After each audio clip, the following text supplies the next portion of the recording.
welcome to AWS Made Easy. Now, this is the show where we interview folks from AWS. We try to answer your AWS questions. We talk about FinOps, about AI, and all things Amazon Web Services. My name is Stephen Barr. Hi, everyone. I'm Rahul Subramaniam, and welcome to the show. Today we have two amazing guests from a very, very interesting and relatively new service that was announced recently. Raluca and Dan, welcome to the show. Why don't we start by very quickly introducing yourselves and telling us about what teams or what product you work for. Cool. You want to go first, Raluca? Sure, why not? I'm super excited to be here to talk to you again, Stephen and Raul, and Dan. Thanks for joining me in this endeavor to present yet again to the world our fantastic new product, new service. So I am a database engineer for Aurora DSQL, which is our latest serverless distributed SQL database, our latest database in the AWS portfolio. Yeah, I'll stop here and I'll be bragging a little bit more about the product in a bit. Cool. Dan? Hey guys, my name is Dan Blaner. I'm a solutions architect. I specialize in Aurora DSQL as well as our RDS and Aurora Postgres engines. And so I help customers day-to-day understanding what our products are and help them design systems and build on AWS using our databases. That's awesome. Raluca, you've been on this show before. Why don't you tell us a little bit again about your history with AWS and your experience there? Yeah, so the last time we discussed was about DevOps Guru for RDS. And at that time, I was the database engineer helping AWS produce some interesting insights from the database activity that would sometimes spike. And we were using machine learning to detect what was outside of the regular patterns for that database. And now, for about a year and a half, I've moved to a distributed SQL team. And we started working, the team started a bit before I joined. My role with the team was to add the user's perspective and try to make this as customer focused as possible. I bring in that lens. And I think we've done a pretty good job. The technology behind the service is innovative and it's exciting, as you can see probably on my face. Yeah, so that has been my journey since we last talked. Not to be too overhyped, right? But the idea of having a distributed SQL database, it was one of those you get one or the other, right? That was kind of the law of SQL databases for a long time, right? You could have consistency or you can have distributed, but not both. And that was kind of just almost taken as a fact, right? For, I guess, the majority of database existence. Would that be accurate?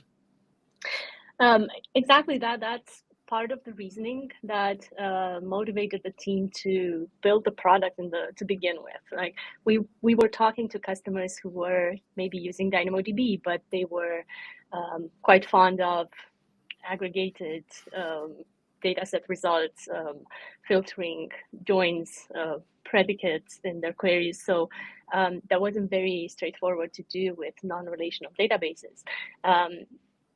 Another aspect was that led to us to build this product was the serverless nature, the fact that nobody likes maintenance windows. Nobody likes to take the database down to patch it, to apply, to upgrade it, to apply a patch at the OS or at the database level. And then we had to also respond to another need from our enterprise customers who were asking for a multi-region active-active database, which we didn't quite have in the portfolio at the time. So Aurora DSQL is an offering that checks all these boxes and is a proposition. Currently, it's in public preview and it is free. So my hope after this webcast is that everybody goes into the AWS console, spins off a cluster, an Aurora DSQL cluster, and builds a proof of concept, a prototype, and tells us what they think about it. And if we've done the good job that we think we've done, or if there are bits that we should improve. I'm sure people are going to do it's free during preview. It's not going to be it's During not going to be preview. free once we go live. That's the make important the most of distinction it right now. there. Dan, tell us a little bit about yourself and your journey through, at AWS. Yeah, I've been here 8.5 years. I came in as a TAM, a technical account manager, which is a support function. Moved over into a solutions architecture role because I found that more exciting, and I've basically worked my way into a more highly specialized role over time, moving from a generalist SA role, handling customer accounts, into more of a focused product centric role. And I really enjoyed it. I like working with the service teams. I love really understanding the services in depth, and seeing how these wonderful products are made. For me, working at AWS is sort of like working at Willy Wonka's chocolate factory. There's always amazing things going on all the time, and to be closer to the action has been a lot of fun. So I really enjoy talking to customers, helping them understand our stuff, and helping them build on it. So that's what I've been doing the last 8.5 years. That's really awesome. I want to kick this off with the specific, requirements that you were stating, Raluca, about why Aurora DSQL was created. Just diving in a little bit on the technical side, just continuing what Stephen was saying. So we've always had the limitations of the CAP theorem, right? Which says you always have a trade-off between availability and consistency. You can't have both in a distributed system for various reasons.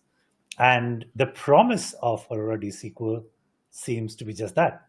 You can have both, availability as well as reliability, even when you have outages and stuff like that, and it'll all still work, and no infrastructure management or configuration required.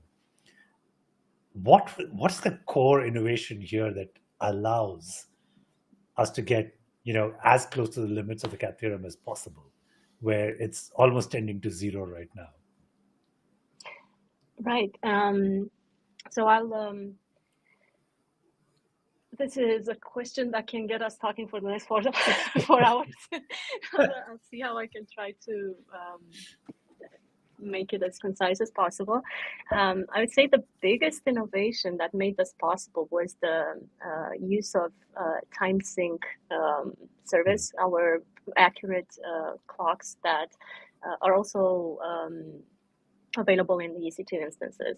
So when you can attach a very precise time to any transaction, that makes it possible to then order the transactions, restore them, store them in a persistent way, in a strongly consistent way. And so that would have been the first innovation that made this product possible, and we had to wait for that to happen until this day. And then we've taken a bunch of, our VP distinguished engineer Mark Brooker calls this space of databases a rich trade-off space. So we've taken some approaches there, and we've traded some things for others. I would say the one bet that we took was introducing optimistic concurrency control, so that our writes do not need to block and do not need to wait for other reads in the system to happen. And the transactions that are only read-only, so they don't contain writes, will have a separated path from the transactions that involve writes to the database. And when two transactions attempt to update the same key, the same row, the first one to reach the commit layer will be the one to succeed, and the other one will have to retry. So again, we're we're shifting a bit the paradigm, but that allows our system to scale a lot better and to handle a lot richer throughput than other databases. And then what else should I mention here? We have we have two options to create clusters in Aurora DSQL. One is single region, the other one is multi-region. Yeah. In single region configuration, we will have 4 nines availability, so 99.99% availability. It's one endpoint that we expose, but it's backed up by 3 availability zones. Yeah. And if anything happens to the resources in one availability zone, we just spin off a new, we repair that behind the scene, we make it available again for that cluster. Right. In the multi-region configuration, we'll have 5 nines of availability, and we'll have the same 3 AZs in each of the 2 regions. We'll have 1 endpoint in each region, and we use a third witness region, we call it, which doesn't contain an accessible endpoint. It's only for our rights quorum that allows us to handle that partitioning off that you mentioned in the CAT theorem. So should the 2 read and write partitions regions not be able to communicate with one another, let's say one region is inaccessible, then we can use this witness region, the third region, to still take writes and reads in the system. So those are, tell me if I'm missing something, Dan, but I think those are the points that made this product possible. I think one other really interesting aspect of the internal architecture is that the query processing layer is built on these lightweight Firecracker VMs, where each transaction has its own, like, essentially Postgres on Lambda function that parses, plans, and executes your query. And so every transaction gets its own little processor. So you've got your own dedicated resources for every transaction. So you run a transaction that uses a lot of resources, you're not going to cannibalize resources that another query might need. And we've got a big fleet of these that we can bring in and out of your cluster based on the number of connections into your cluster, so we can scale in and out really easily. A lot of that's taken from the idea of Lambda, so they share a lot of the same technology. So that's a really interesting innovation, to sort of break out the query processing layer into those lightweight processes.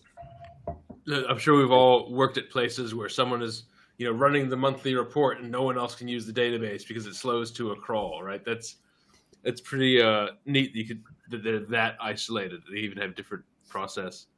And then, Raluca, I was thinking about the time synchronization problem. I was actually chatting with my kids about this, because thinking, okay, say we're in the kitchen and you want the stove and the microwave to say at the same time, and how tricky that is. They said, okay, well, what if we were 100 miles away and only could communicate over cell phones? How do you say 1, 2, 3, go?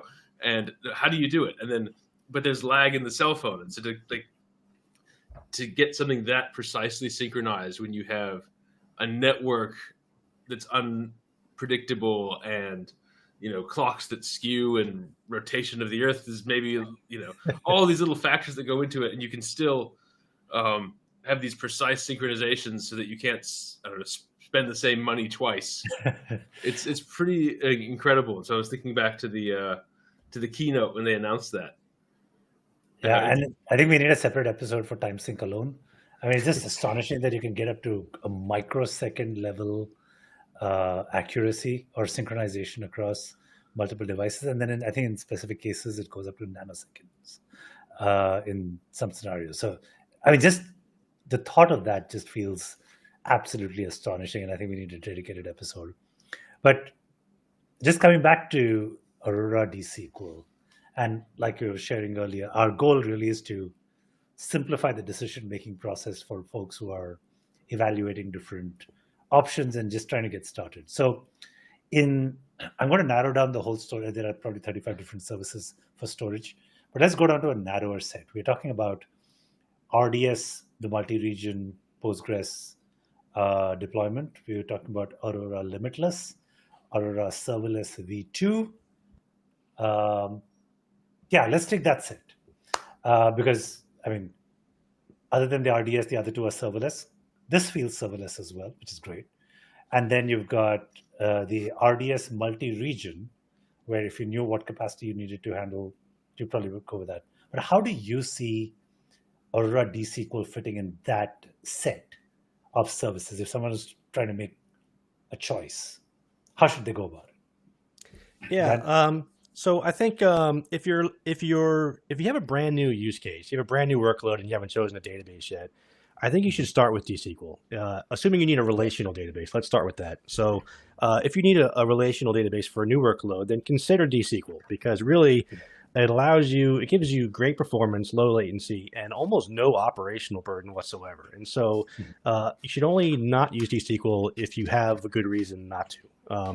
Got it. Some of the good reasons might be, well, you need full feature parity with the community edition of Postgres. DSQL doesn't support every feature that community Postgres does, and so if you need those features, then certainly using Aurora or RDS is the way to go. Or maybe you're going multi-region and you don't want synchronous replication. You don't want active-active. You want to have fast local performance, and you're okay with eventual consistency because your use case is a disaster recovery one, and you can tolerate some replication lag. Then Aurora might be more attractive in that regard. If you have an application that needs to scale up quickly, or beyond what Aurora can do, then certainly DSQL is the way to go there. And so I think those are some high-level guidelines for when you should choose DSQL over some of the alternatives. So let me just ask a follow-up question on this. Sure. Barring pricing, because pricing has not been announced, are there any other, like you talked about wanting or not wanting multi-region potentially, or even multi-active or active-active kind of scenarios?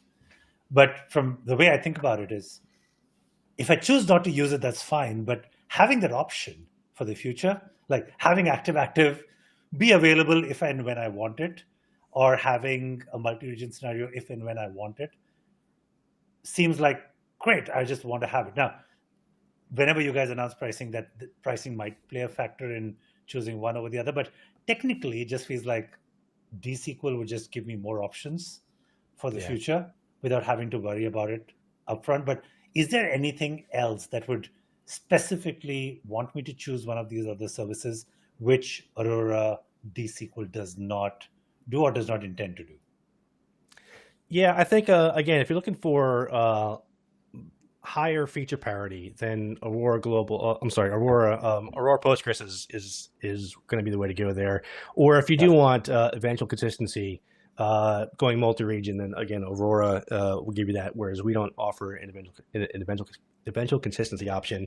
Aurora Global gives you more regions than we do today. And so if you want to have more choices in a region that you might have a disaster recovery failover to, then today Aurora Global gives you more options than that.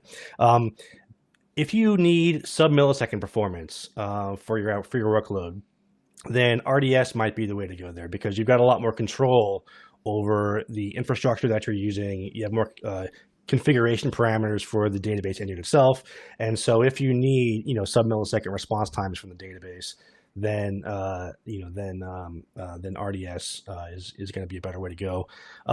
Right now today, DSQL is OLTP oriented, so it's fantastic at small fast transactions.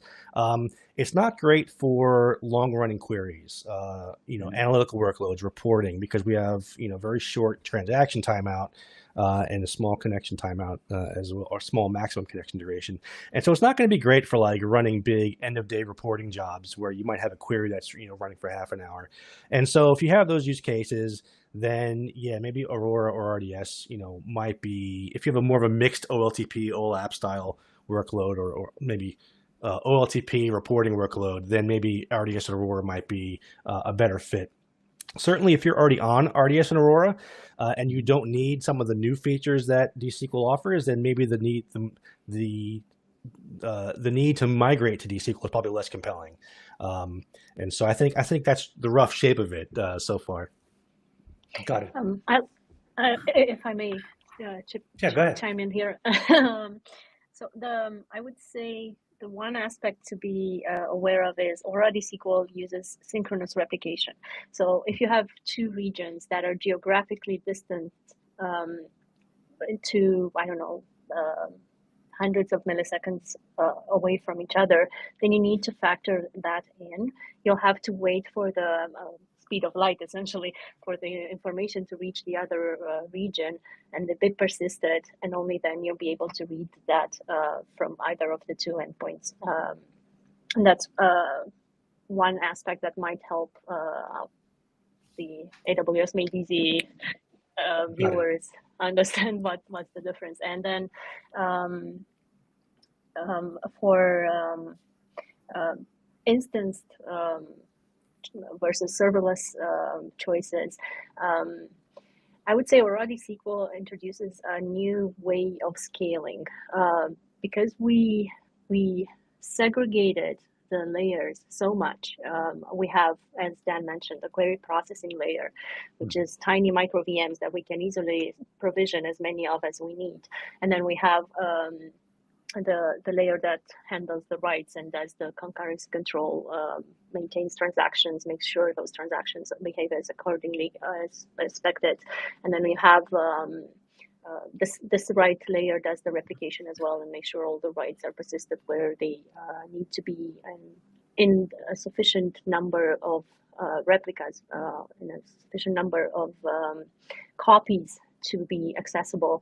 And then we have the storage layer. So each of these layers can be easily scaled out. So that is also a very typical, specific horizontal scaling model that isn't necessarily the same for Aurora serverless, and is definitely different from instance databases, which would have to provision a new instance and move all the workload to the new instance type that needs to handle more throughput.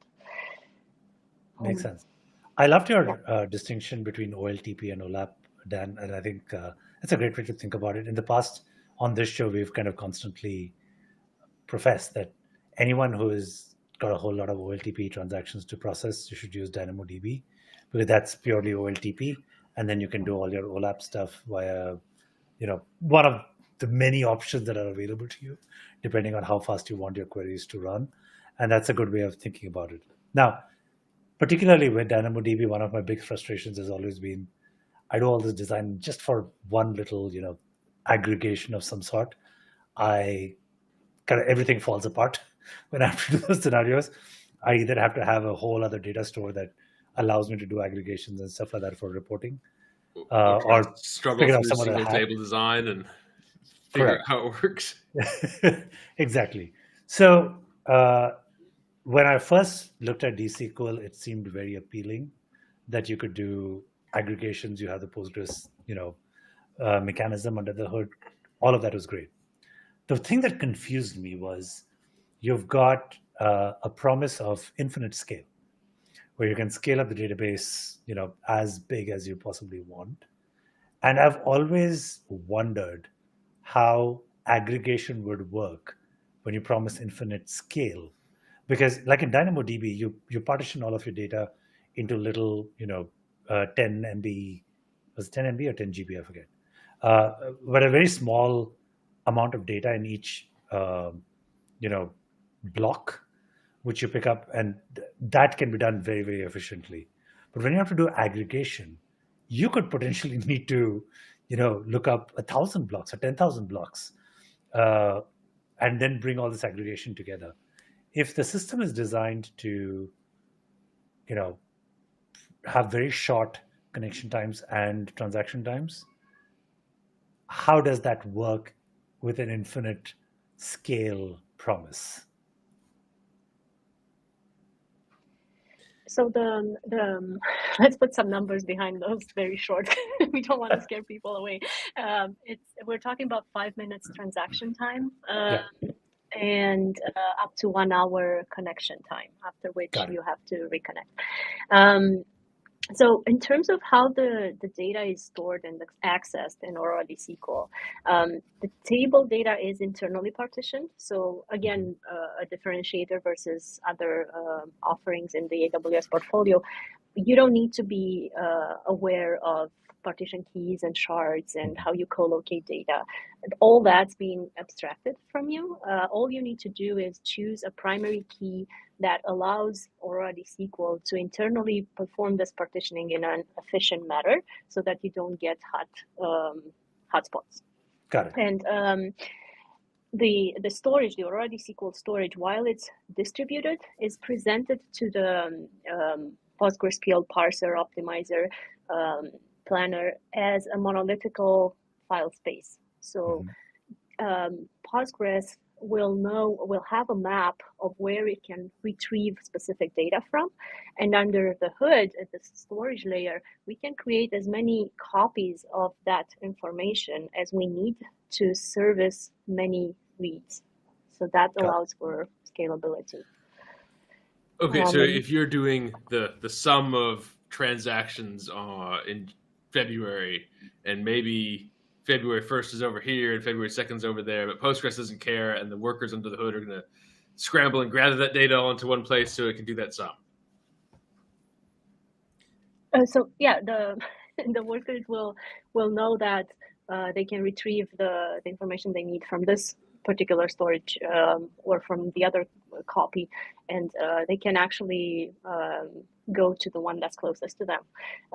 Because another thing that's fantastic is that the reads will always be local. So in a multi-region configuration, you don't go across regions to read from a different storage. You'll always read locally. So yeah. That's how it works. Looks like tons of advantages of just using this by default. By the way, when I was playing around with Aurora DSQL, one of the big changes that I experienced was how simple it was to get an instance started. So, do we want to do a quick demo to just showcase how someone could get a cluster started? I think that would be really useful. It's way simpler than any of the other ones that you have to make a choice about. So, particularly in the relational space, no more you're choosing instance types and your all the other 100 parameters that you have to think about. So, do you want to share a screen and just look at how we launch it? Yeah, sure. All right, so I've got the AWS console open here in Northern Virginia. You can see it up here. I've got another window open in Ohio. So what we'll do is we'll create a multi-region cluster for DSQL. So I'll find it here in my menu there. And as you can see, I have another cluster already, but we're going to create a new one. So here is the workflow. Here's the entire workflow right here. So as I do this, compare this to, say, creating a cluster with Aurora or RDS or other databases. This is the entire workflow. So if I was to create a single region cluster, then basically all I have to do is give it a name, like my cluster, and I hit create cluster, and that would create a single region cluster. For a multi-region cluster, it's a little harder. I have to click this button right here.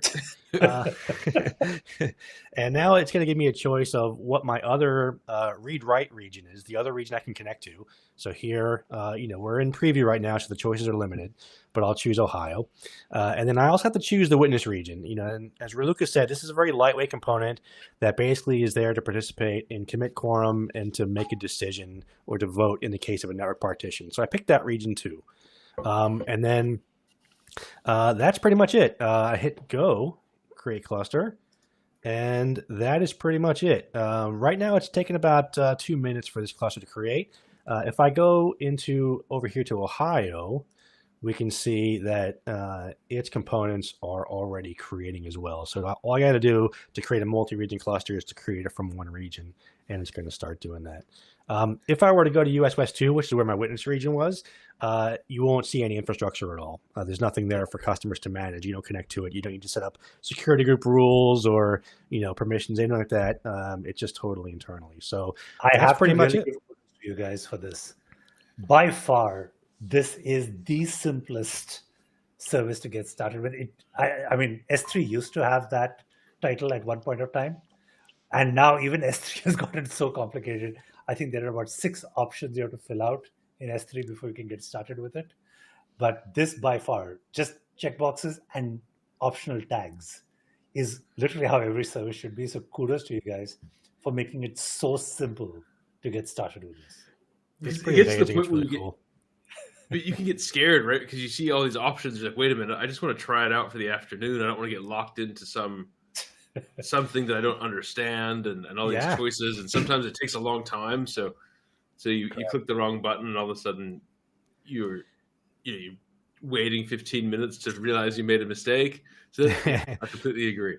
Yeah, and this is going to take maybe 2 minutes here. So let me click into a cluster I've already got already, just to show you what it looks like when you already have a cluster created. So here it is. Here's my little rewards app cluster. It shows you basically the cluster ID, which is useful for some things, the endpoint, and so this is what you're actually going to connect to when you are creating your JDBC URL, for example, and the ARN for like your IAM policies. Notice there's no infrastructure here. There's no infrastructure at all. There's nothing. There's no provisioning here either. If we clicked into linked regions, we'll see, okay, well, this cluster is linked up with Ohio and our witness is in Oregon. And if I were to click here, it would just basically open this window over here. And then we have our tags. And then at the moment, we only have a CloudWatch metric for storage. That's going to be, we're going to add to that by GA. But this is it. There's nothing else here to manage. There's no infrastructure. You don't have visibility into the compute that's underlying your cluster. It's just real simple. So you create this and you begin, you log in, create your tables, and begin throwing traffic at us, and we handle the rest. So it's really, really easy to use with, almost no operational overhead. I think this is probably going to be the biggest seller for Aurora DSQL for a simple reason that you don't have to make those choices. It is so damn simple to get started. So if you're just trying something new application, I mean, this just becomes a no-brainer. You would just choose this by default. And the best part is if your application turns out to be a big hit, and from being a toy application, it's now the application of the internet, you don't need to do anything about it because the database will scale with it. And we have so many customers that are startups that just don't have DBAs. They've got a bunch of developers and they don't want to manage database infrastructure. So look how fast it is to get up and running. We also have a lot of SaaS customers, and they might create a database cluster per their customer, per each of their customers, and they might have to manage hundreds or thousands of database clusters. And now, even though we have managed services that makes that a lot easier, this is even easier than that. There's almost no operational overhead at all. Maybe you've got to manage your backups, but there is not much more beyond that, besides, answering, from your developers, asking them, of them asking why their query's slow, and you've got to help them.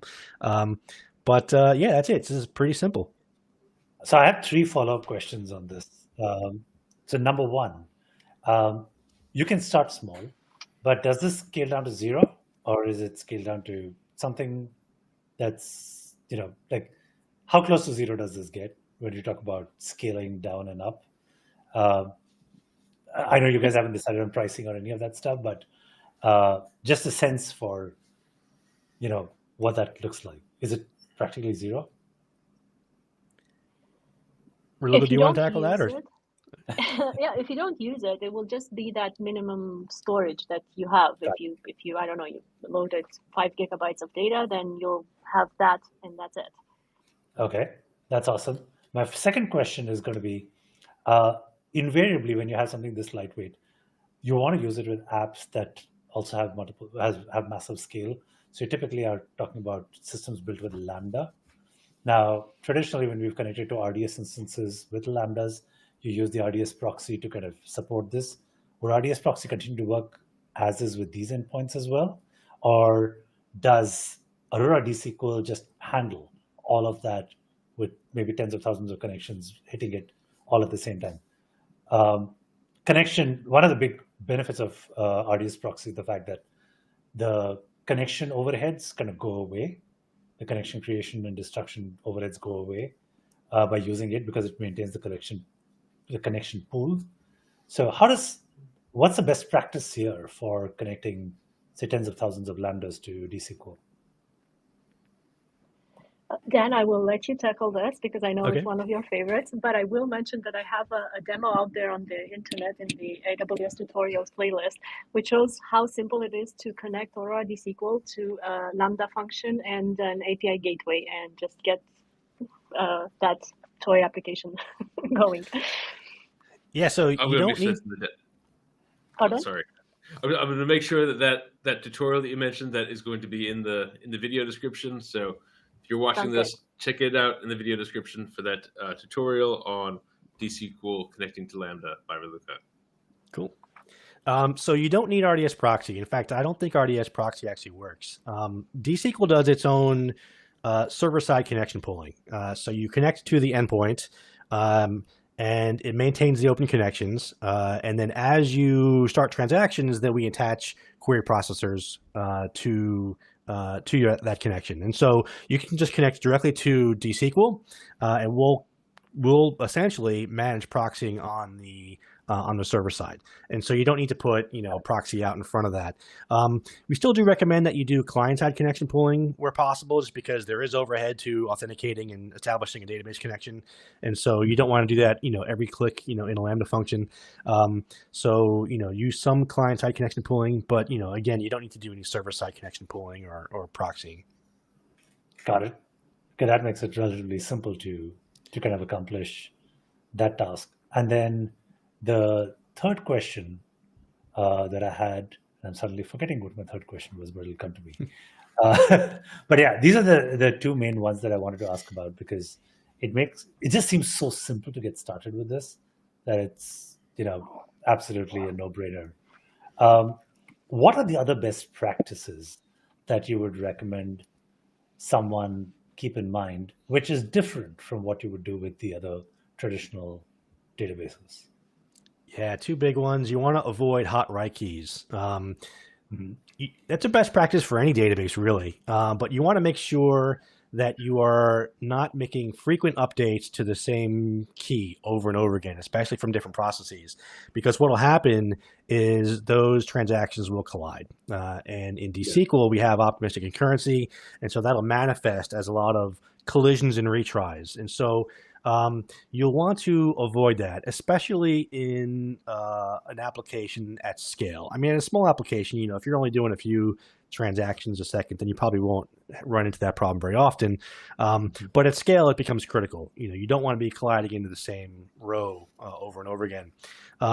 In a standard database, relational database that uses pessimistic locking, it's the same problem, but it just manifests as having to wait on locks more often. But in DSQL, if you want your application to scale, then you want your writes spread across your data set as much as possible. Good dispersion in your writes. So that's rule number one. Rule number two is you want to have a good partition, a good primary key. Using serial integer keys with DSQL is an anti-pattern. DSQL doesn't really benefit from locality. It likes dispersion much better. Yeah. And so we recommend using like a UID or a compound key that gives you good dispersion.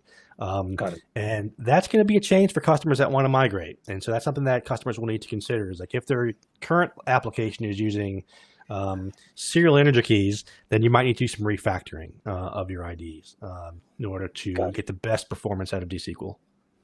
Now, luckily, that's something that now we can get AIs to do. And I'm so glad, because even just you're saying refactor to change the type of the key. I'm like, yeah, I'm going to do that in Cursor or QDeveloper or something that isn't me searching through the code for how to do that. And so I have an AI-related question. What about vectors? Is there a vector type in DSQL? No, not currently. Okay. Got it. Okay, good to know. We'll leave that one hanging. And I just remembered my third question that I wanted to ask, which is, Dan, you were talking about the use case where you might have hundreds or thousands of these databases, one per customer, which is feasible in this particular scenario, given that it's all serverless and fully managed and like 2 parameters, 2 checkboxes to get an instance started. So extremely appealing. One of the things that I had noticed earlier was in the limits. I think it's currently 20 clusters per region that you can launch. I assume that that's a soft limit, and by the time we get to GA and stuff like that, that'll probably continue to be a soft limit, but just want to confirm that that's the case. Yeah, that's a soft limit. I don't know what the hard limit's going to be on that, but with a lot of our services, what we do is we set relatively low soft limits to help protect against runaway resources, rogue developers creating too much accidentally or maybe through automation. But yeah, you'll be able to create a lot of clusters. I just don't know what the cap on that is. Raluca, I don't know if you have any visibility into that, but you'll be able to create more than 20 databases. I would say it's a business decision rather than a technological one. So there's nothing that impedes us from setting a limit that benefits our customers if we have indications that they need more. Got it. I guess you can now have 1 million S3 buckets. So I guess if you needed 1 million databases, I'm sure that would be an interesting question of why.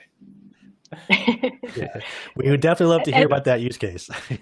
Exactly. As I mentioned, I want to hear all about the use cases, the wonderful things that the ideas that people come up with, and put this great innovation to test.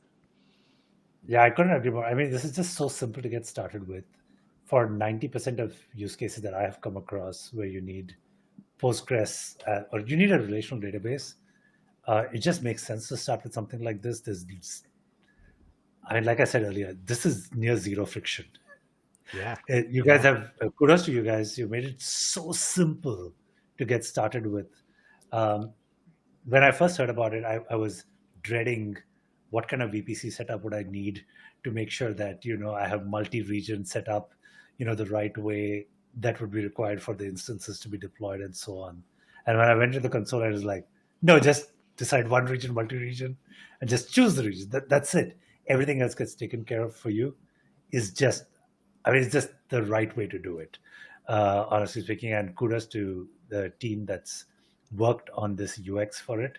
From a user standpoint, there couldn't be anything simpler than this. So I can't imagine why the audience who's listening to this and watching this wouldn't want to jump right in and just start an instance. I bet 90% of use cases, even for existing scenarios, would just translate perfectly into Aurora DSQL. And there's just so many more benefits to just have at your disposal if and when you scale up, no matter what your size today. Just makes total sense. So if you haven't tried it, all of you listening to this, if you haven't tried it, please try it, because as this gets GA, you want to jump on this bandwagon, so you might as well test to your heart's content when it's all free. So I'm going to double down on that. It's all free. We look at that and literally saying, use it as much as you want. Absolutely. And get them the feedback. The one thing that you'll hear Steven and me talk about over and over again is the AWS team is an incredibly customer-obsessed team. They listen to their customers. They want to talk to their customers. They want to get all the feedback, and they actually do something with it. They work on it. They improve the product consistently. And I can tell you from 17 years of experience with AWS, that's always been true. So thank you, guys, for doing this. This is probably answers the questions and the feedback that everyone's been given for so many years about complexity and simplification. And it's the bag of one thing that does so much more all in one shot has just become so big and so simple at the same time. So thank you. This has been amazing. Cool. Yeah, anytime. Thank you for having us. That's what I was thinking exactly. Is I was so worried that this was going to be you're only going to use this at super mega scale, and otherwise it's probably not for you. It completely inverted my perspective on it. So thank you for that. How do folks reach you to have feedback about DSQL or questions or comments? Where do they go? Well, the usual suspects. We have a feedback button in the documentation, which is also, we try to make it just as easy to use and understand. And we have our support folks ready to handle questions. And we have forums and community. Yeah. Or, if you have questions, if you're a customer and you have questions, reach out to your account teams and ask for a specialist to have a deep conversation with you about DSQL. You might even end up talking to me and Raluca. So if that, hopefully that's helpful. So let us know how we can help. Or you could just let us know, Steven or me. Our contact information is here. Feel free to reach out to us, and we will pass on the feedback and the message back to Raluca and Dan, and I'm sure they'll oblige and take that feedback seriously. So once again, please make use of this. I think there isn't, I will tell you from all my experience, there isn't a simpler service to get started with. You literally just need to make one decision whether you want single region or multi-region, and I will give you that. Make it single region to start with. Just start it, run it, see that your application works on it. I think the experience is going to be pretty amazing. Cool. I'll make sure to share some links with some GitHub repositories with some demos on various language flavors that you can use with Aurora DSQL. We have connectors for Python, for Java, for whatever your heart desires, pretty much everything. And the getting started video, the documentation. So we'll make all of that available for people to have an easy access point. Yeah, Perfect. and all of those will be in the description for all of you to use. All right. Well, thank you both. Thank you, audience, for watching, and we will see you next time. Bye. All right, guys. Bye. Take care.